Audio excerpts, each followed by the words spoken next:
Welcome to episode 2 of MUVE Mondays, brought to you by Ufulu.com. Today we're going to be talking about clean eating, cravings, weight gain, muscle gain, as well as financial wellness. Get up, everybody move. When you're looking outside of yourself for something that would require inner work to find, it doesn't have space to arrive inside. When you're searching for that one thing that you really want to have, that you're so frustrated that you don't yet have, that thing that's so close you can almost taste it, you can almost smell it, you can almost touch it. And you're waiting for it. And you know that once this happens, I can gain it. And you know that, oh, if I don't get this much of it, I don't want it. I want to go all in or nothing. And you have that mindset about gaining it. You don't leave space for it to arrive as is, with respect to it in and of itself. What I mean by that is, if due to your expectations of how it is and what it is, who it will come through, if it is already here and in your mind and clouding up all of your inner space, that I don't have this thing, that once I get this thing I can move. If it's already here, then blank can never come here. You see. So in order for blank to be able to come here, you must first, from the inside out, let it go. And then it will arrive. Namaste.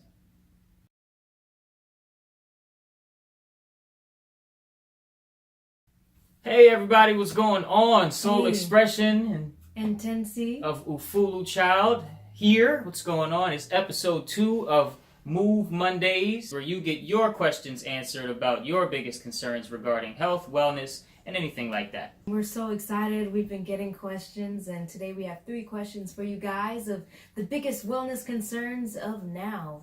We're not here to teach you so that you learn, but instead to point so that you discover. So our first submission of the day is about what, babe? Clean eating. About clean eating. This person says, in quote, I have a few wellness concerns. I want to eat better, but I don't want to drop weight as I have before. I don't always have time to prep meals, and I'm not good with thinking of things on the go. And they also gave a little insight about their goal. So their goal is, in quote, I really just want to be my healthiest, happiest, highest self. Pretty good goal. Really good goal. Yeah. Yeah. Well, the first thing I want to say to that is you have already achieved your goal. And if you look within, you will find your happiness and your greatest self right there, already there for you. But to get into more detail about how you can optimize your path to, like I said, coming to center. Yes, there are a few different strategies that we looked into and have been practicing. A couple of them, well, actually, a lot of them are done in the personal practice of the strongest man in the world currently, who happens to be a vegan guy. So, cyclic intermittent fasting is one major thing. So Dr. Amin Ra, which was the strong man that we were referencing, he does daily fasting where he only eats for like 1 hour duration during the entire day, and then the rest of the 23 hours he's fasting, meditating, exercising, doing yoga, lifting weights. So. Resistance training, all of that. He his regimen is very rigorous and disciplined, and so we'll be pulling some references from his regime into today's episode in a less extreme, more practical for your everyday person type of way. And how his regimen. Fasting regimen. I said regime. How sorry, I just pictured him with like staff and superhero pose. I mean, he might have a regime. I don't know. He seems really on impressive. a poster, but when it comes to intermittent fasting for your everyday, your average Joe, a great way to approach it is to have a couple things in mind before you begin. One is that your body is going to make some changes. I believe this brother talked about some weight loss and weight gain concerns. And basically, I know that because I'm not that big myself, whenever I start to do certain practices or take certain experiences on when it comes to my diet or when it comes to my workout regimen and things like that, I might lose some weight in the beginning stages of it, and my family will immediately, you're so paper thin. and that, for people that don't research a whole bunch about nutrition and things like that, that could sound a little scary, and it can sound a bit concerning because you don't want to be unhealthy on your path to optimized health. Right, so so one of the things to keep in mind is allow your body to change in the beginning stages of anything different that you choose to do in your weekly and daily routine. Within the first 2 weeks, if you have some fluctuations here and there, maybe some different sleep patterns, a little bit of this, I didn't used to get as tired as fast doing this activity, type thing, just know that your body will respond differently to when it consumes a different intake. When you intake different substances and at a different time of day and things like that. So very true. Allow your body to make certain changes and adjustments without a whole lot of fear and too much self-analyzation, and just witness. Be a witness to what the body is doing. Be a witness to what the mind is doing. Be a witness to what the spirit is calling. Things like that. Anything to add to that, or? Yes, you mentioned like the sleeping patterns.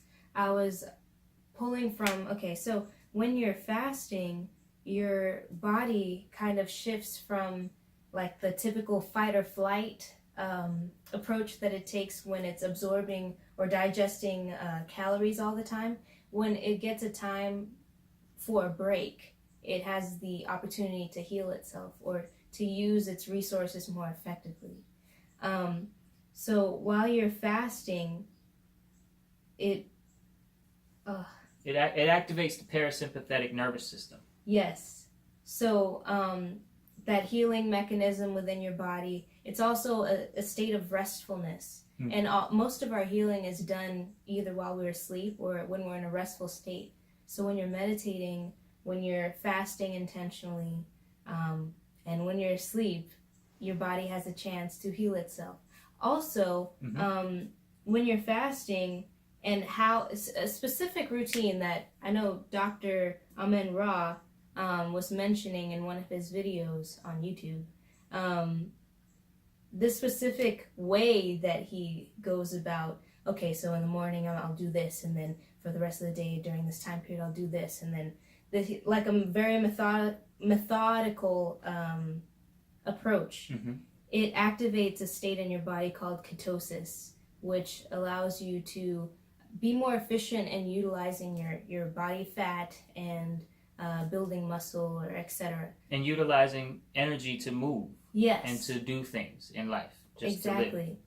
And when you're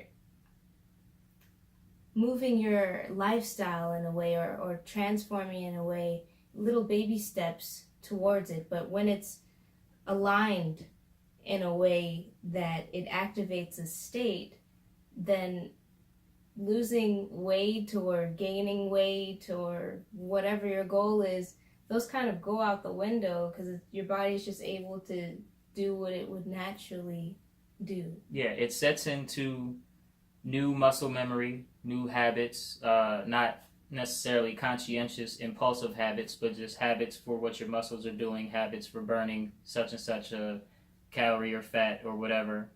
New habits, new cycles, new every day what your body expects without you thinking about it. And so, moving on, the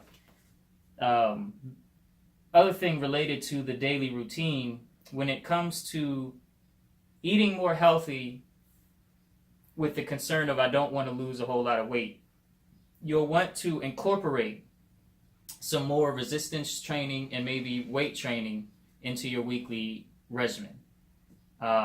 Also, some things that will help support and add nutrients while if you choose to fast. And even if you're in your daily life, are some herbs like ginkgo is really great for memory and blood flow to the brain. Also, blue vervain is really great for stress. Sage, surprisingly, is anti-inflammatory, antioxidant if you brew it into a tea. I know most people like get it in a bundle and they burn it, which is good as well for like intuitive things and things of that nature. But if you brew these herbs into a tea, they would help provide some nutrients that, like when you're fasting, you won't get a lot of the cravings and things, and that leads into or fatigue. Yeah, and that leads into the next question that we had. Yes, it does. Yes, it does. The food cravings. So this person submitted, and they said, I quote, "My biggest challenge is having the discipline to view food as medicine rather than as sensory indulgence." Right. Now, that's great. That is awesome. And we want to be a little careful about how we think about it, how we think about things like this. Because, yes, I love the famous quote, let thy food be thy medicine. You know, if you make your medicine your food, you won't need medicine, things like that. But you don't necessarily, want to always consume medicine or to always consume what you think this is going to make me better versus this is going to keep me healthy. Because the keep me healthy doesn't say I'm sick right now, but the make me better, the I'm taking medicine, kind of on the other side of that same coin says I'm sick right now. And so you just be careful about how you may word things in your self-talk and in your talk about the things that you do on a daily schedule. You want to also, in terms of the cravings, fasting is probably the number one remedy to cravings, because if you allow me, if we take sort of an experiment and I have you focus on your favorite food's taste. If you whatever you ate, let's say as a treat to yourself most recently, and you think about that taste, you think about the smell of that food. Usually, you'll get some sort of sensation where you'll start to salivate. You might even be able to smell it in your mind's eye, so to speak. And you have 30-25% of the whole experience as if it was right in front of you without it even being there. This intensified by 20 times is what we typically call a craving. It's where it's, I just gotta have some chocolate, I just gotta have my coffee, whatever. And see, when it comes to fasting, especially, and I don't want to sound like I'm rushing anybody into something they'd be uncomfortable with, or not ready for, or haven't done the proper research to be able to start. But when it comes to like heavy fasting, like a water fast where it's water only, or maybe even a dry fast for a couple days or something like that, you find that the human mind is able to conquer hunger and craving quite easily when you do it on purpose. When you do it with the mindset of, I know that the craving is going to come because for this amount of time, I'm not going to eat anything. And you sort of totally, in a disciplined way, remove yourself from what you know you're going to want to impulsively grab at. Not necessarily wait it out, but fight it out, so to speak. I don't want to put swords and guns in your hands to be trying to mentally fight yourself, but you tough it out. And cravings, in my experience of fasting, I don't know if you guys follow us on social media or not, but I recently did a 4-day and 4-night water fast, pretty much. And cravings take on a whole new face in the face of not eating anything, or only water, or like I said, whatever. You really learn about yourself when you're fasting, and develop a new relationship with food and with water. Yeah. And even if you did like a juice fast with herb teas in addition to drinking plenty of water, that would have a similar effect. Yes, it would. But also, I wanted to add in that in terms of just things to eat, foods, whether they're things that are really high in B vitamins, C vitamins, like leafy greens and fresh fruits and citrus fruits and things like that, open yourself up to trying different things and seeing what you like, what your taste buds are pleased with, and start to incorporate more of those that happen to be very nutrient dense. Yep. Also, just you have to take a look at what's more important to you at the time, in the now, in the right now, in the moment, because that's what's going to run your decisions. So if before you follow either an impulse or make a decision to get such and such food, use your powers of attention and discernment to go through a small list of questions that you might have for yourself. Is this food that I'm planning on eating or just about to put in my mouth going to do what I say I want my food to do? Is it going to do the opposite of what I say I want my food to do? Do I want to be the person that goes against what I said I want my food to do right now? Not do I want to be that person forever, not do I want to be that person tomorrow, but right now in the moment, am I going to play the role of the person that doesn't follow his or her food advice, And you just, what do you want right now? Another concern that this relates to is a lot of us transitioning from, I'll say, McDonald's to organic, so to speak, or however you want to put it. We don't like to add in a whole bunch of food prep.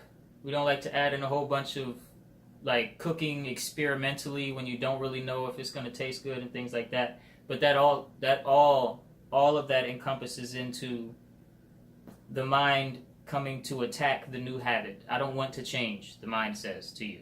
I don't want to lose the pleasure I get from the donut, the energy I get from the coffee, and so I don't want to try this thing. All of that can be pushed to the side, quite easily pushed to the side, for you to weigh, okay, I hear you, mind. Stay over here for a second. I want to go through this list and I want to see what's important to me right now in this moment. And that'll help, tenfold. So that kind of ties into like meditation, finding stillness with yourself, just observing what's going on in yourself. And when you eat food, how does it make you feel and things like that. We touched on that a little bit and went a little bit further into the dietary aspects of healthy eating in our previous episode. We'll have the link below in the description. But also, for in terms of if you're looking to detoxify, some food things that are often used as medicine, Right. like herbs, medicinal herbs, some medicinal herbs that are alkaline forming in your body, and they promote detoxification. They help you they uplift you energetically. The first one is a doozy because it's bitter, but you will pull through. It's called yellow dock, and mostly when we intake yellow dock, it's usually in the form of tea. Yellow dock has been quite staple in me and Tensie's life for the last month and a half or so. It definitely will cleanse out, especially if maybe you have some type of sniffles from allergic reaction to pollen and things like that. It'll help just soothe the body. It's just a little hard to get down. And it's very strong taste, very bitter taste. It's really great for digestion, and that's crucial for cleansing out your body. You need to cleanse your digestive tract. So digestion detoxifies your liver, gallbladder, anti-inflammatory. It gets out like congestion and phlegm and things like that. Helps with allergies, etc., etc. Yes. Yellow dock is a great option. And also another one. Oh, did you want to add anything to? No, I was going to talk about Kapomo. Were you going to bring that? Okay. Me too. Yeah. So Kapomo is the second one that was coming to mind, and it's also really great for digestion. No surprise. It's packed with the essential amino acids. Yes, super packed with the amino acids that are needed in your body. All of the amino acids. And it's also rich in vitamins and minerals. It's if you've heard of moringa, I'd put it up there in terms of it being a superfood. It's an ancient seed. It's gluten-free. It's caffeine-free, but it has like an energetically uplifting like feeling to it that's not within 5 minutes. Yeah, when you drink it as a tea. And then one more herb that goes along with, I guess, section 1 of 2 would be sage. Sage is paramount when it comes to you want to add in some new energy somewhere, and you want to cleanse the stagnant energy and the stubborn energies that might be there, whether it's inside your body, inside your mind. If you surround yourself with the smell of sage and you touch it, things like that. Sage is the herb of herbs. Sage is our herb of the week. Yeah, I'd say so. Last week it was blue vervain, but this week it's sage. Yeah, I think. You want to go into some of the properties? Yeah, I mentioned a few of them with the previous question or challenge, but it's antimicrobial, anti-inflammatory. It's an antioxidant. It's really good for treating obesity, and it's an antispasmodic. So if you have seizures or you tend to have spasms or things like that, it's really good for dialing that down. And it's just great for a lot of things like depression and diabetes and heart disease and even autism. It's good for your digestive tract, any digestive problems, memory loss. The list goes on. So sage, when it comes to the using food for medicine, helping with food cravings, and changing your diet without going unhealthy, or adding in fasting without having heavy fatigue or things like that, you'll want to keep in mind yellow dock, of course sage, our herb of the week, kapomo, ginkgo, blue vervain. And also with the fasting bit, if you choose to try intermittent fasting, if you go to eating one meal a day, even if you're still eating meat or something like that, it would allow your body enough time to digest that meat. Yeah, so keeping that in mind as well. You don't have to jump straight into being vegan, but baby steps, something to try. Baby steps. Do something every day. Do one thing every day towards your wellness, or that relates to your wellness concerns about yourself. And then we have one last question, and this one is about what, babe? Financial wellness. Financial and wellness. as it relates, how that relates to wellness, if I may, and and everything. Go ahead. So I quote, this person's biggest concern or challenge: financial wellness and its effect on emotional wellness, building generational wealth. All right. So. Can we all relate? Yeah. Can we all relate? If any of them were rooted in like the mindset and your perception, I feel like this one is one that most people wrap up and have to confront. And I must say that I feel I'm a little advanced when it comes to the trains of thought on this topic, and I would like to piggyback off of your input this time. But I see you wrote something very powerful here in the notes that we took for this episode. It says, instead of "I can't," ask, "What does it take?" Right on. And that's something, when I was little, my grandma would tell me something similar. Like, don't stop saying, "I can't." Take that out of your vocabulary, because you're just putting up roadblocks, preventing you from being able to. Like, if we continue to say certain things, if we continue to do certain actions, then we form a belief, a pattern, or a habit around it. And it tends to be hard to break patterns that are so set in stone that you've built up over years and years. But it's possible.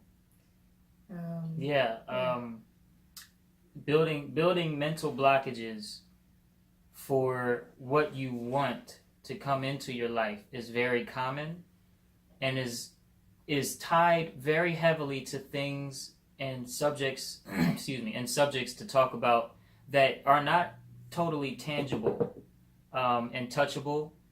And so a lot of us, I'll say especially in the Western world, don't really try to really listen to ourselves and really discern our thoughts that may be true and our thoughts that may be purely fear-based. And really just looking into what finance and economy and money is and service is. Does money move without you?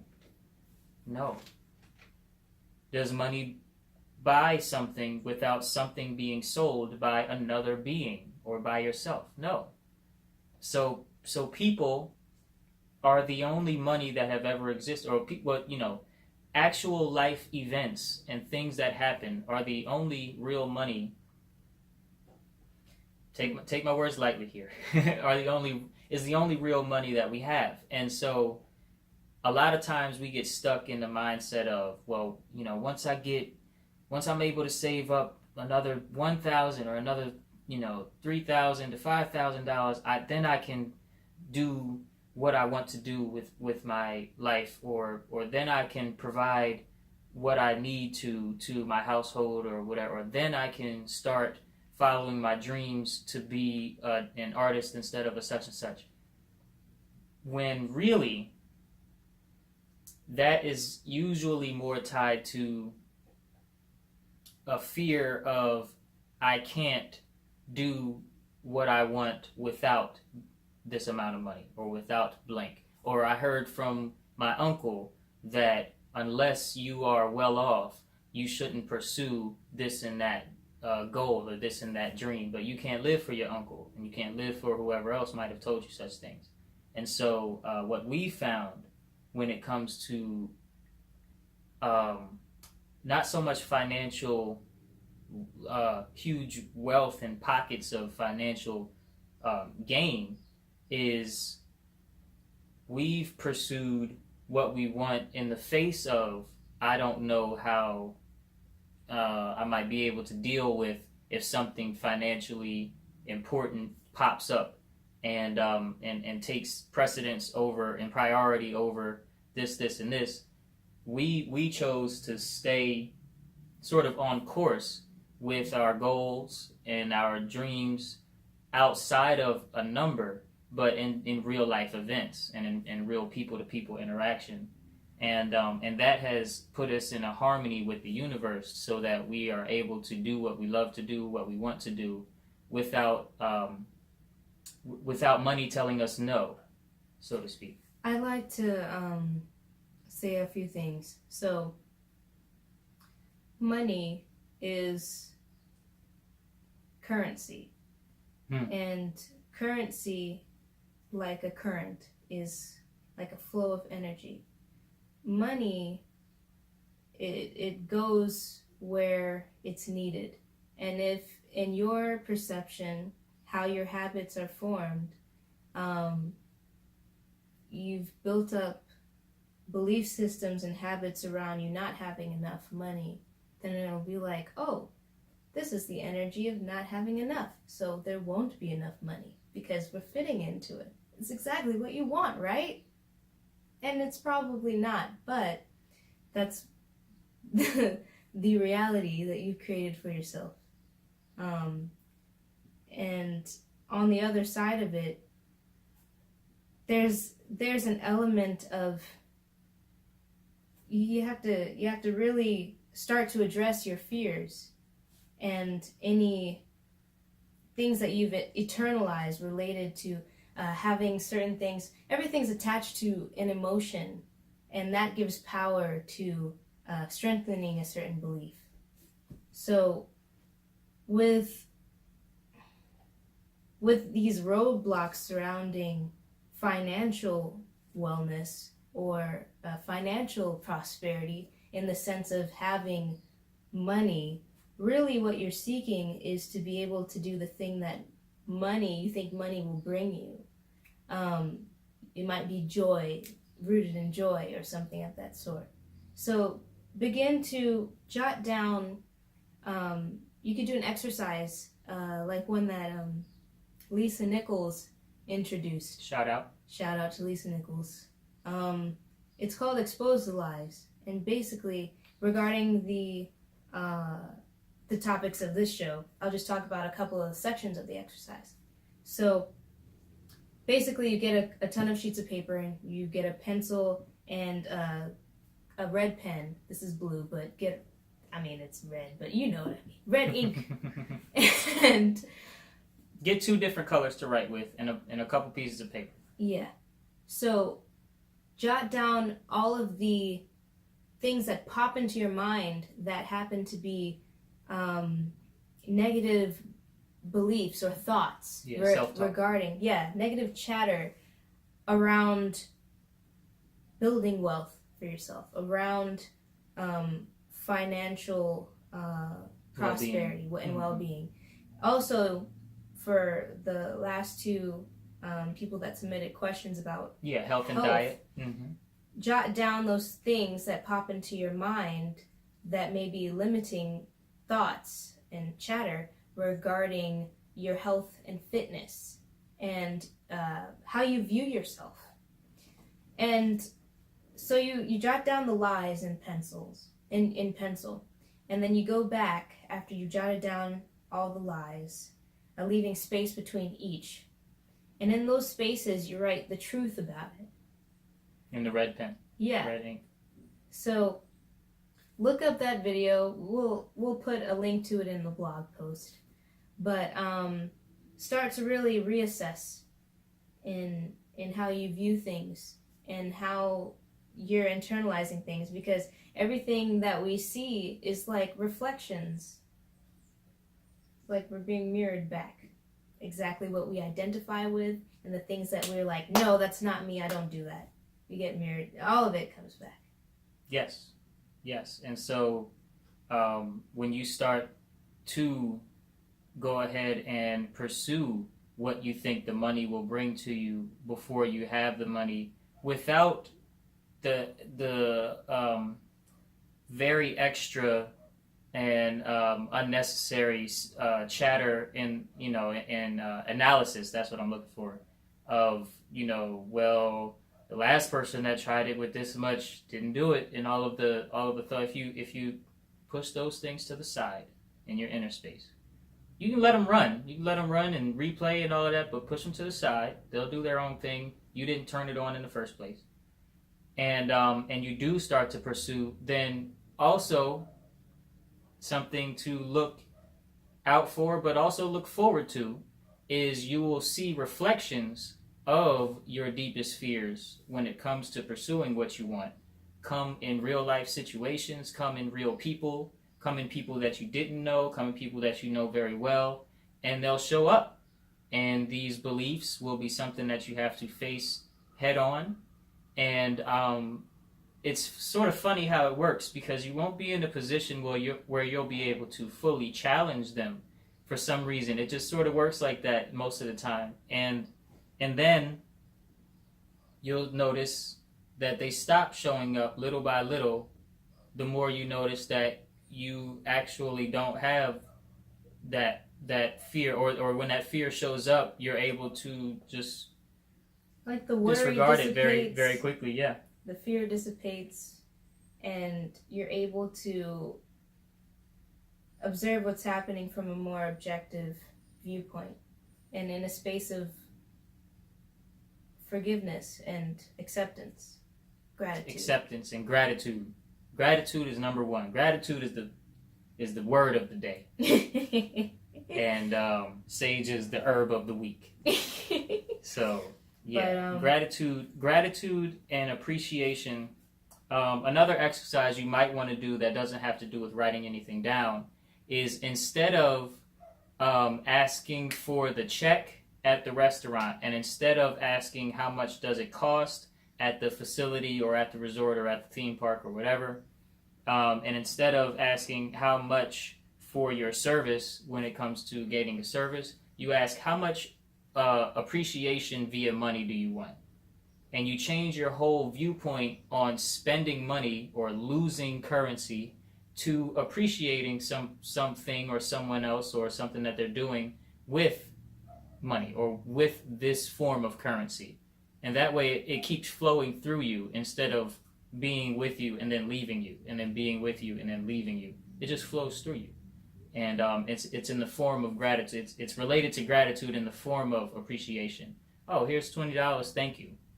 And things like that. And little exercises like that will plant seeds in the very back of your mind, in the very forefront of your heart, and just in the very depths of your being, that will change your perception of money from an object that I can have, but that if I'm not careful with, I can lose, to a currency that actually flows through you and flows through all of us as we interact with each other. Because like I said in the beginning, people, in real life situations, is the only real money that there is.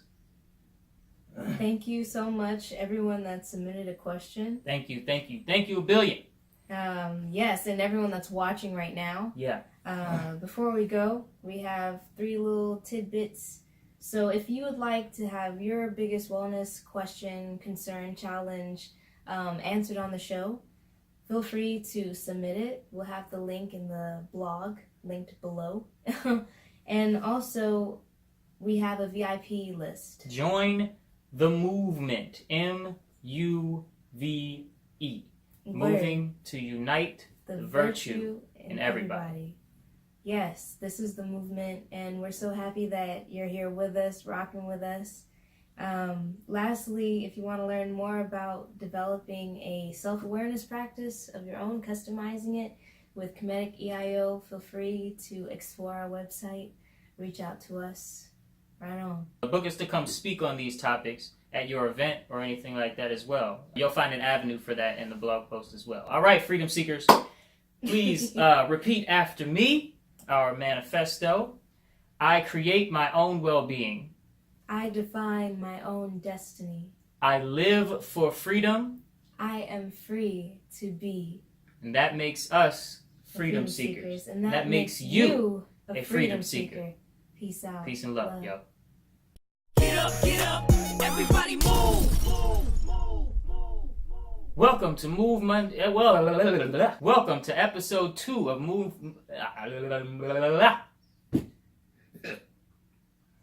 It's kind of waiting on that burp. He was also talking about meal prep. You don't have to do much meal prep if you're fasting. Any change that you make to one area of your life is going to need space to ripple out into other areas of your life, or you'll just be fighting yourself.